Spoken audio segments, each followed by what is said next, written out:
Old Testament, if you have one close by, and let's go to the book of Ezekiel. We're continuing studies as we have periodically making our way through some of the major prophets, as I'm working on some material to publish on the major prophets. So we're looking at the book of Ezekiel. We're not going to look at the entire book tonight. We're going to look at the first few chapters of that. But let's start with some introductory things about Ezekiel. This hopefully will not only be a understanding generally of the text. We're going to make a fast run through Ezekiel as we have Isaiah and Jeremiah and Lamentations, and will with Daniel. But hopefully there'll be some practical things along the way as well.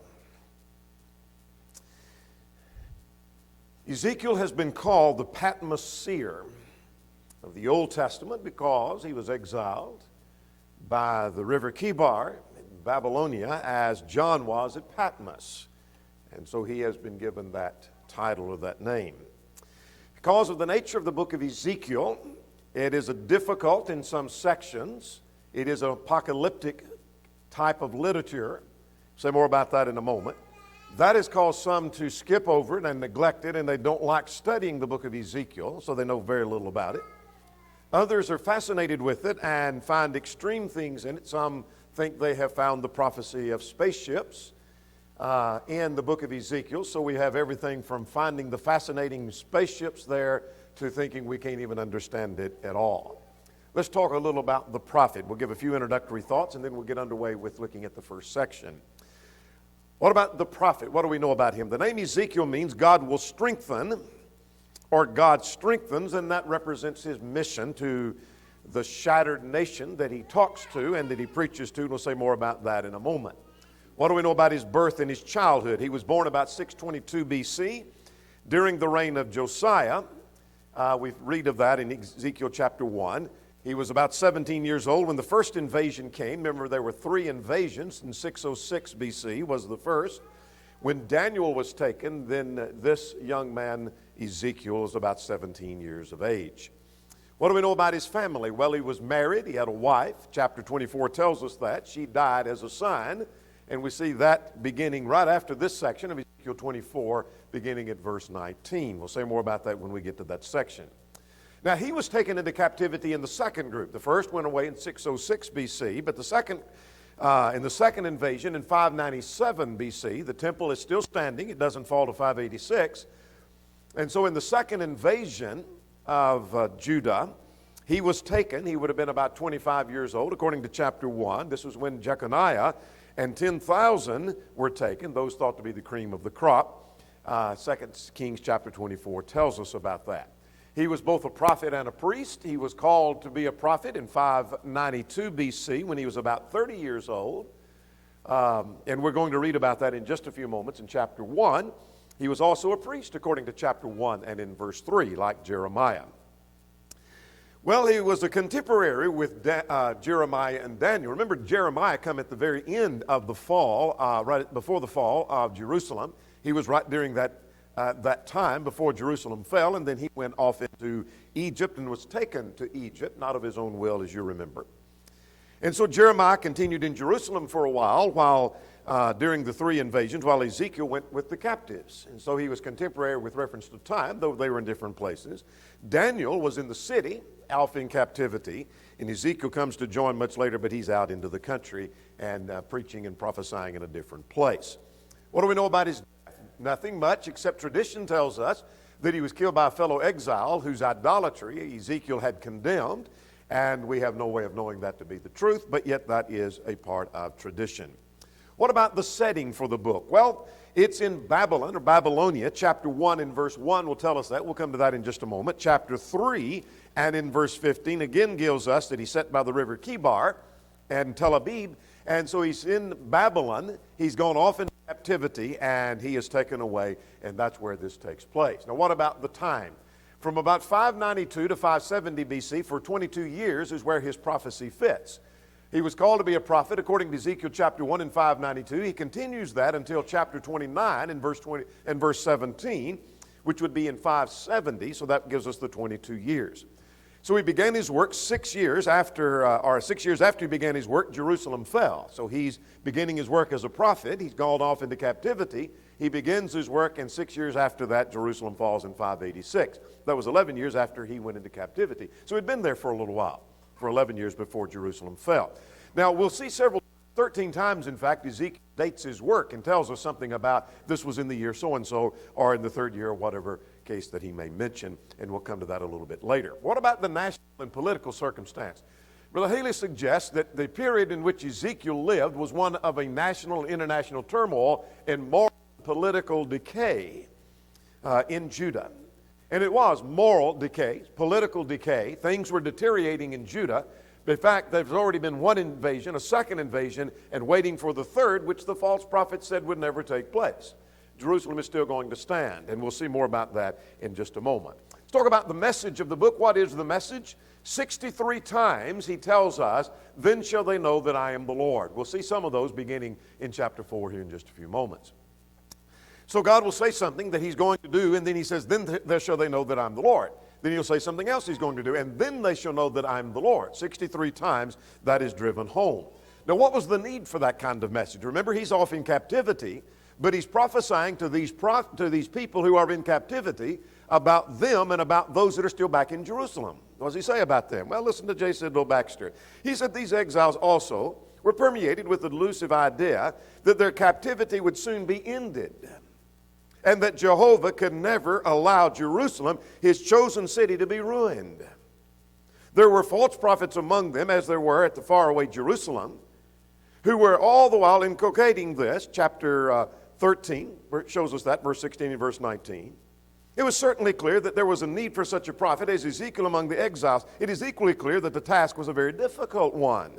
His first task was to disabuse them of their false hope, which required much courage. So there was false prophets among the captives, and they're telling them, we're going to go back soon, even though Jeremiah said it'd be for 70 years. And the false prophets were saying God would never let Jerusalem fall, and we'll see evidence of that in our study tonight. God's never going to let Jerusalem fall. Jerusalem is the cauldron, and we are protected from that. And so it's not ever going to fall. Haley makes this observation. The mission of Ezekiel was to save from complete apostasy the group in Babylon that had been carried away in 597 BC. That's the second group. Also, he labored to prepare them against the corruptions that are left in Jerusalem, that they should be brought to Babylon. At this point, one should read carefully Jeremiah 24. The good figs and the captives were taken to Babylon in 597. The bad figs were taken in 586. Out of the first group, God would find a remnant that should return to Jerusalem. It's Ezekiel's work to preserve the remnant, and that he does indeed seek to do. Now let's talk a little more about the nature of the book. It is an apocalyptic book like Daniel, Zechariah, and Revelation. What does that mean? Well, there are symbols, and there are symbolic figures, and there are symbolic acts. There are three different visions. One we'll see tonight in chapters 1 through 3. There's another vision that goes from chapter 8 and ends in chapter 11. We'll see that tonight. And then there's a third one found in chapters 40 to 48. And so we'll talk about visions and the nature of visions and how things happen with reference to visions here in just a moment. Now let's look at a basic outline of the book, and then we'll get underway making a quick run through the first 11 chapters. Three major things. I adapt this from Baxter and Frisbee. The chapters 1 through 24 deals with judgment on Jerusalem. We're going to talk about the call of the prophet, a disobedient nation. The glory departs, a disciplined nation. And then there is a Gentile nations section. We saw that in Isaiah. We saw that in Jeremiah. We'll see that with nearly every prophet. There's always a nations section, an important section, though it seems to be a little boring at times when we read. What does he keep saying? This nation and that nation and this nation. We'll talk about that when we get there. And then there's the restoration of God's people in chapters 33 to 48. So let's look at chapters 1 through 11, a quick run through that. And let's begin by talking about his call to be a prophet found in chapters 1 through 3. We're just going to hit the high points. That's all we can do. We're going to get a summary of what happens in chapters 1 through 11. Let's focus on the call of the prophet. And so he, unlike Isaiah, doesn't mention that to chapter 6. He talks about his call to be a prophet very early in his book. So let's talk about this call to be a prophet. He starts with the setting here in chapter 1, verses 1 through 3. He talks about the setting. So what does he say about the setting? Well, let's notice what the setting is in chapter 1, verses 1 through 3. We won't read all of that. That he said, I was among the captives by the river Kibar, and the heavens were opened, and I saw visions of God. He talks about it on the 5th day of the month, and when this took place. And then he says at verse 3, the word of the Lord came to me, Ezekiel the priest, the son of Buzi, in the land of the Chaldeans by the river Kibar, and the hand of the Lord was upon me there. So I was in captivity, I was taken away in captivity, and the hand of the Lord came upon me there. That's the setting, the time, and the place where all of this took place. Now in chapter 1, beginning at verse 4, here is the vision of God's glory. Now let's get ahead of ourselves to talk about the purpose of the vision. Then we go back and see the vision, and you'll see that purpose coming forth. Let's get ahead of ourselves to chapter 1, verse 28. There was the appearance like the likeness of the glory of God. God's purpose in this vision is to overwhelm Ezekiel with his greatness and his power. So we see the glory and the power and the might of God. And so he wants to prepare Ezekiel for his work, and one of the ways is that he knows and is impressed with God. We're never ready to do our work until, first of all, we're impressed with God. That's one practical lesson I'm learning. And if we could quit at this point, we've learned a very practical thing. You never will be fit for the kingdom until first you're impressed with God. God wants him to be impressed with the glory and overwhelmed with his greatness and his power. So let's notice about the visions of God's glory. There were 4 living creatures that are mentioned here. This reminds us of Revelation chapter 4. But here are 4 living creatures. Beginning at verse 4, I looked and behold a whirlwind coming out of the north, a great cloud, and raging fire engulfing itself. Now verse 5, and from within it came the likeness of 4 living creatures, and they had an appearance like the likeness of a man. Now he calls them cherubims in chapter 10, and that is, and I know he's talking about the same thing because he refers back to this, and he talks about them being cherubim. And so that's how I know that's what they are. Each of them had 4 faces. Now what happens with their faces? Well, look at verse 10. They had the face of a man, the face of a lion, the face of an ox, and the face of an eagle. Well, again, this is symbolic. What does that represent? Well, the face of a man may suggest intelligence. The face of the lion may suggest strength. The ox may suggest service, and the eagle may suggest swiftness. But this was to overwhelm him again with God's greatness and power. Now, what does he see with reference to that? Well, let's go on through verse 14. And at verse 14, verse 12, in the likeness of the living creatures, he saw there was the appearance of the burning coals of fire and the likeness of torches. Now, we're coming back to the significance of that just in a moment. Let's go ahead and look at the next section, and then we'll finally get to verse 28 when he comes to the conclusion of all of this vision that he saw. Again, this is in a vision. We'll say more about what's possible in a vision. There was this picture of a chariot. And he said at verse 15, and I looked, and the living creatures, behold, a wheel was on the earth beside each of the living creatures with the 4 faces. Chapter 10 says it was under them. But now verse 16, the appearance of the wheels in their work was like that of beryl. And notice at the end of verse 16, this is mentioned several times in Ezekiel, there was a wheel within a wheel. Now, this is a vision. This wheel within a wheel means that it could go, as he goes on to describe, it could go this way and that way and that way and this way. It could go in all directions. Well, that's impossible to have a wheel that's touching the ground, that it rolls this way, but then it also rolls that way as well, a wheel within a wheel. But remember, this is a vision. Anything's possible in a vision. You've had dreams, I'm sure, that were strange dreams, and when you wake up, you realize there's no way possible that could have happened. But that happens in a vision. I've told you before, I had a dream once that my horse got out and went to my neighbor's house and got the ladder of my neighbor and climbed up on his roof and stood on his roof. And I went out trying to coax the horse down. And that's when I woke up. And I thought, how silly. That couldn't happen. My neighbor don't even have a ladder. That wouldn't work. So, anything's possible in a vision. So the wheel within a wheel is the idea of this chariot. The chariot can go in any direction, and so he's overwhelming him with God's omnipresence. God is everywhere. And furthermore, notice at verse 18, their rims were also high and awesome, and the rims were full of eyes, suggesting perhaps God's omniscience. God sees all, God knows all, God is everywhere. And so here is this vision of God's glory. How do I know it's God's glory? That's what he says at verse 28 in just a moment. That's the point that he makes. Then there is the picture of God's throne. Above all of that, beginning at verse 26, and above the firmament above their heads, there was the likeness of a throne. Now let's get to his conclusion about all of that.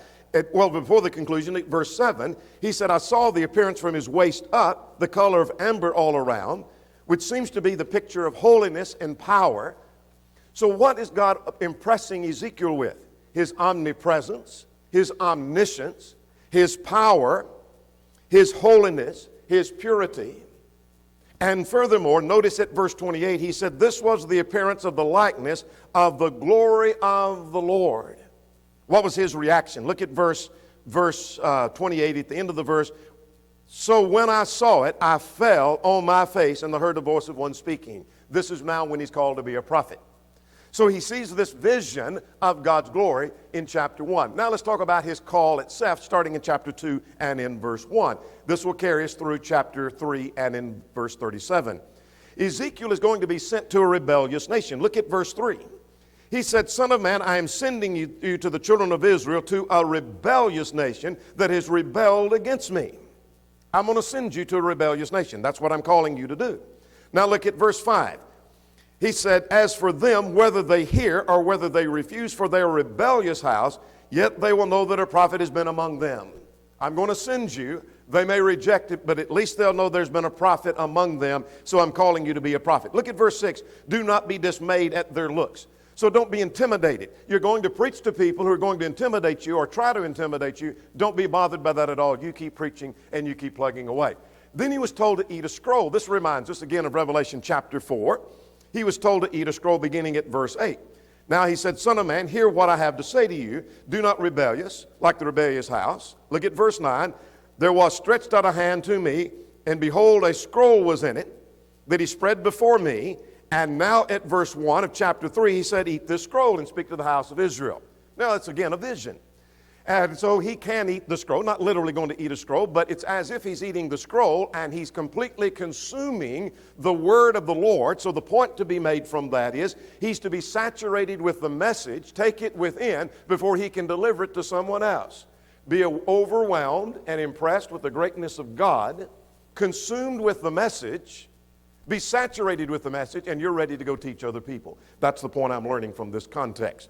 Now, let's go again at chapter 3 and in verse 4. He's instructed to go to Israel even though they will not listen.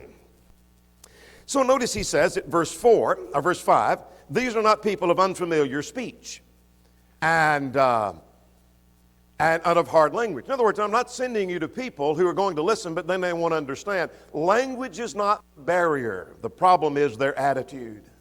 The problem is they won't listen. Look at verse 7. But the house of Israel will not listen to you because they would not listen to me. I'm sending you to people who will not listen. And don't, verse 9, be dismayed at their looks. So I'm instructing you to go to the house of Israel even though they won't listen. Now notice at chapter 3, verse 12 to verse 15. Here's something else that's very practical to us. He sent Ezekiel and he was taken captive. And he said, I went and I was taken to the captives, verse 15, and at Tel Aviv, and I dwelt by the river Kibar, and I sat where they sat. You might underline that. You want to be an effective person? Then sit where they sat. Understand where they are. Understand where they're coming from. Understand their point of view. He said, I sat where they sat and I observed them for 7 days. I sat there for a while and just tried to take it all in. What's it like to be a captive? What's it like to live in Babylonia? What's it like to go through what they're going through? When you understand where they're coming from, you're better equipped to teach them. And so sat where they sat. Walk in their shoes. That's what you need to do, Ezekiel. That was his call to be a prophet. Now, in verse 16, Ezekiel is charged with being a watchman. So now notice at verse 17, he said, I've made you a watchman for the house of Israel. Therefore hear the word from my mouth and give warning from me. Now at verse 18, and I'm going to paraphrase, he said, if you give them warning and they don't listen, you spared your own soul. But if you don't warn them, notice now at verse 19, he says, I'll require this, or verse 18, I'll require this at your hand. You'll be held responsible because you didn't warn them. So quite often we wonder, should I share the gospel with someone? Should I try to talk to someone? I don't think they'll listen. I know they'll reject it. You go ahead and tell them the gospel so God won't require it at your hand. That's between them and God if they reject that. And that's what God is telling Ezekiel. He said, you've delivered your own soul, verse 19. All right, now that gets us down to chapter 3 and in verse 27. Now we're ready for chapter 4. Chapters 4 through 7 is the next section now. We've looked at the call to be a prophet. And now he's been called, and you're going to go preach to them. They may not listen. In fact, they won't listen, but you delivered yourself. You go preach to them anyway.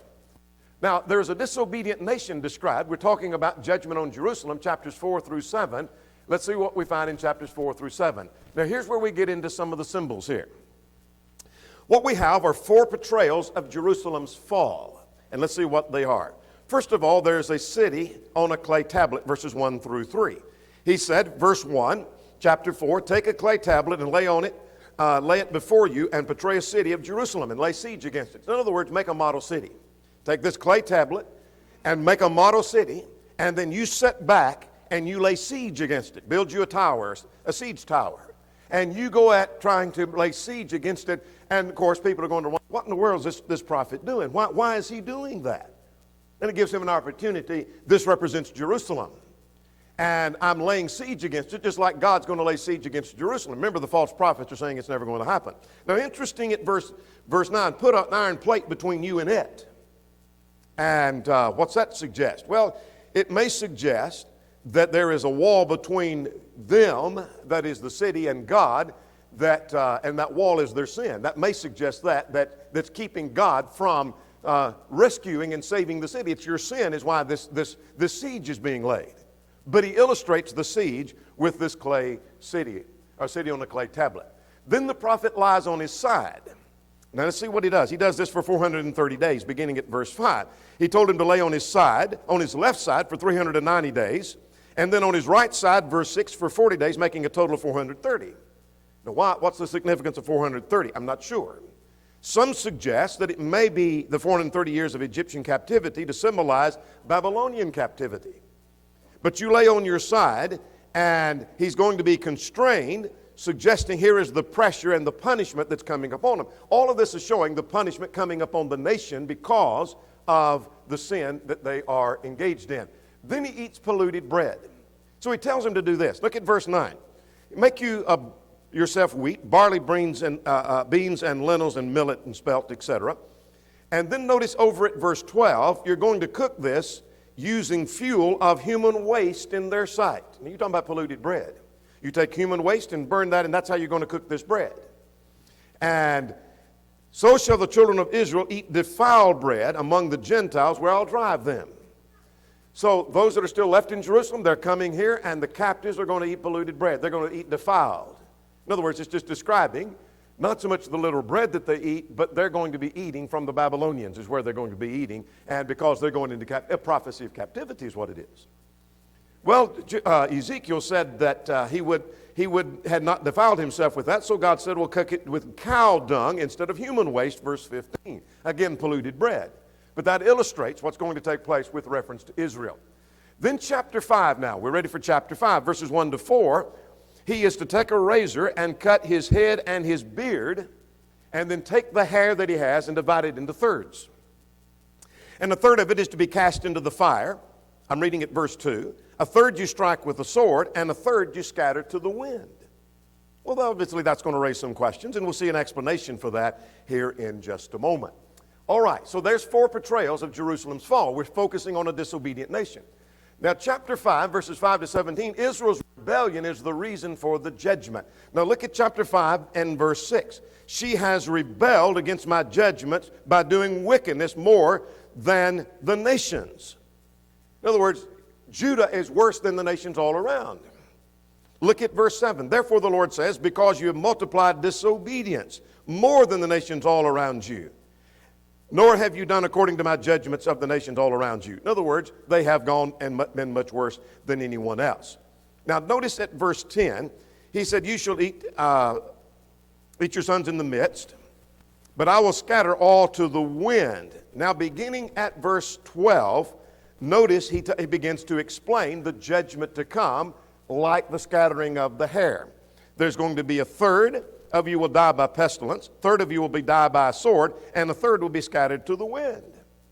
So just as it happened with his hair, here's what's going to happen to the nation of Israel. Some are going to die, some are going to die this way, some are going to be scattered to the wind. That's the judgment that indeed is to come. Now notice at verse 13 now. He said, my anger shall Thus shall my anger be spent, and I will cause my fury to rest upon you, and I will be avenged. Then shall you know that I, the Lord, have spoken it. Sounds almost like our key phrase. Hadn't got to that yet, but he will in just a moment. Judgment indeed is coming. Now notice at verse 14, moreover, I'll make a waste and a reproach. And verse 15, you will be a lesson to the other nations. When I bring Judah down, that's going to be a lesson to the other nations all around them. Now let's look at chapters 6 and 7. Here is destruction for a rebellious nation.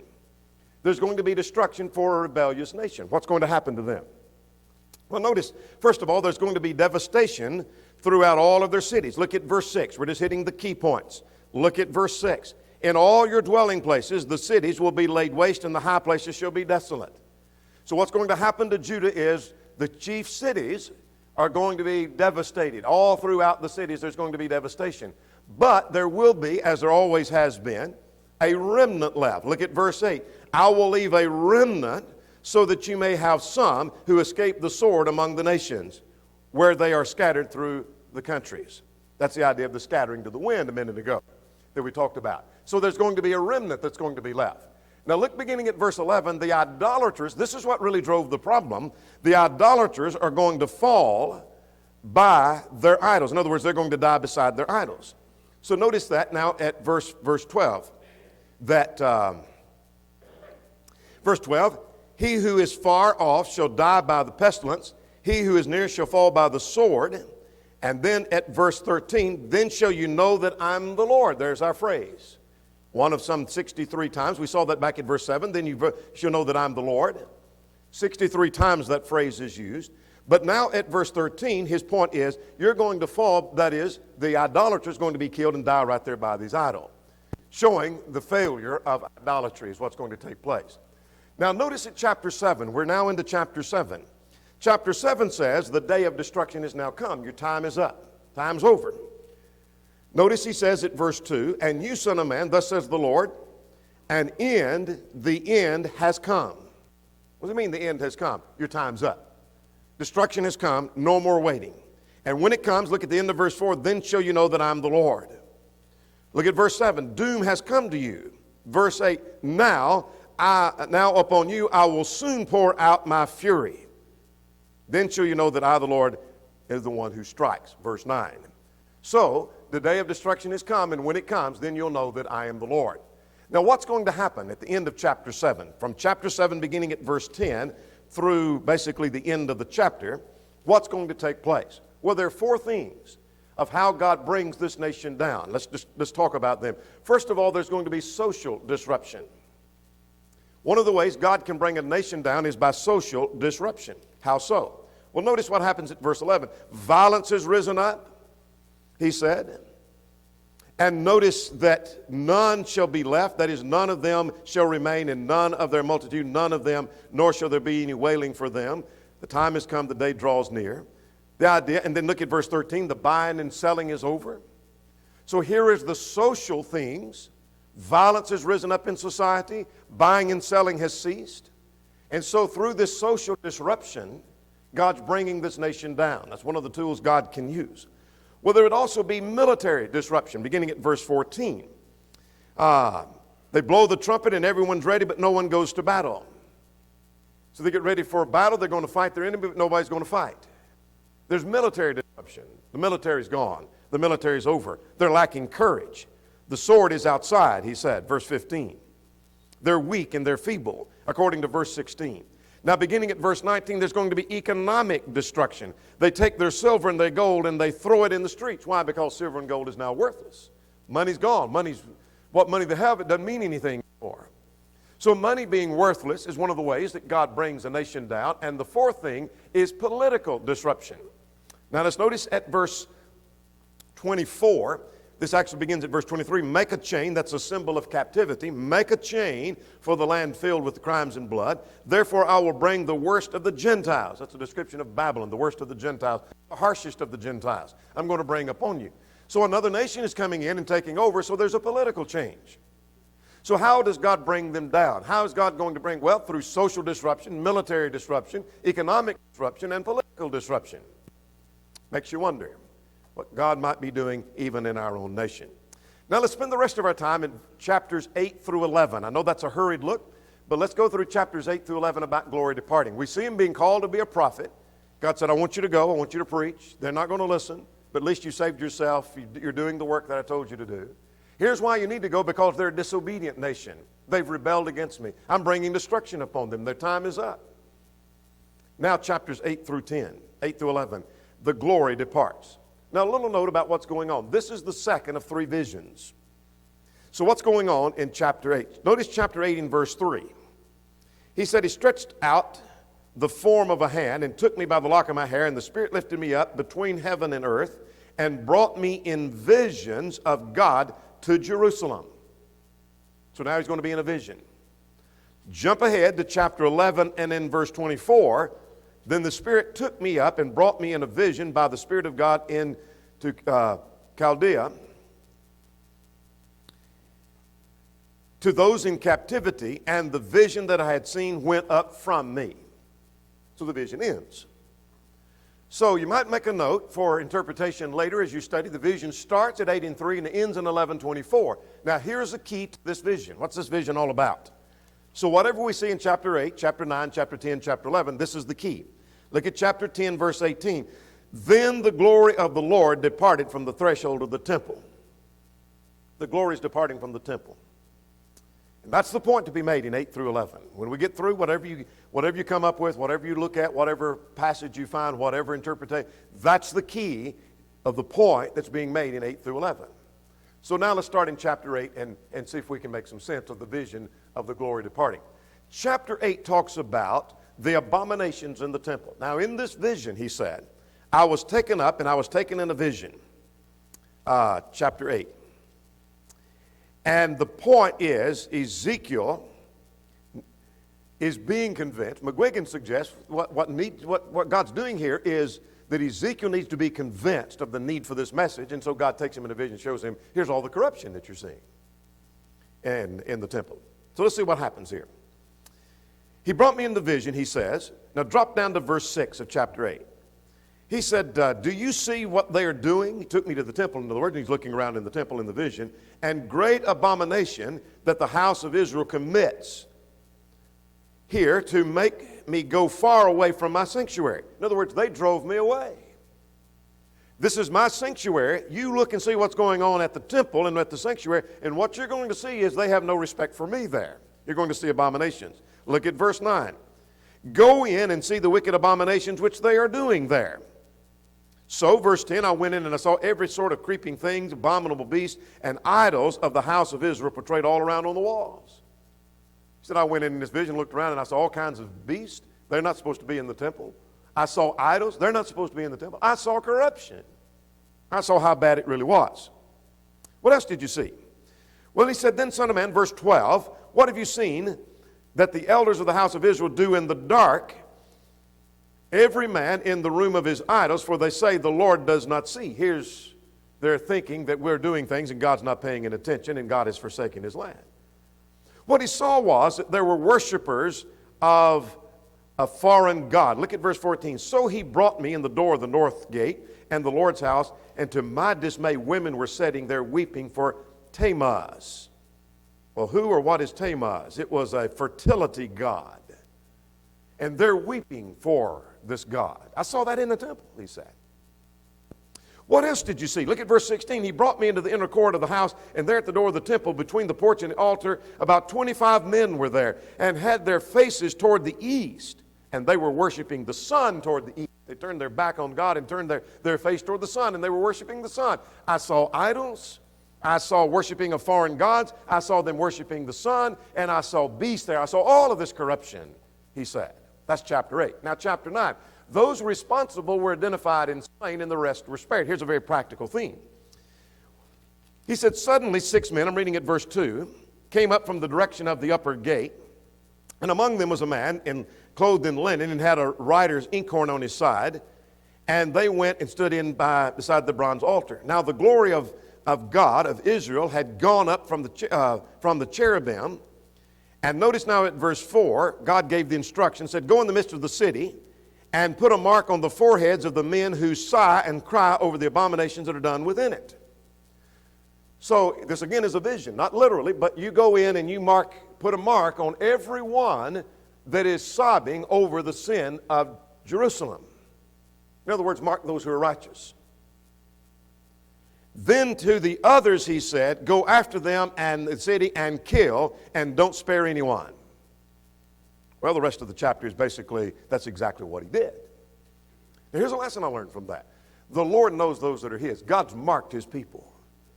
And if you're sobbing over the corruption in Israel, and you're sobbing and crying over the idolatry in Israel, whatever the case may be, God's put his mark on you, and the Lord knows those that are his. 2 Timothy chapter 2 and in verse 19. And the others will be killed. So you wonder, does anyone notice that I'm upset about this sin, and I'm dealing with that, and I'm trying to stand for what's right? God's put his mark on you. And he's going to kill everybody else, but you're going to be one of those that are spared. So those that were responsible were identified and slain, and the rest were spared. Now, chapter 10, this is the key to this vision. This is the vision, starts in chapter 8, goes through chapter 11. Here we have the glory of the Lord departs from the temple.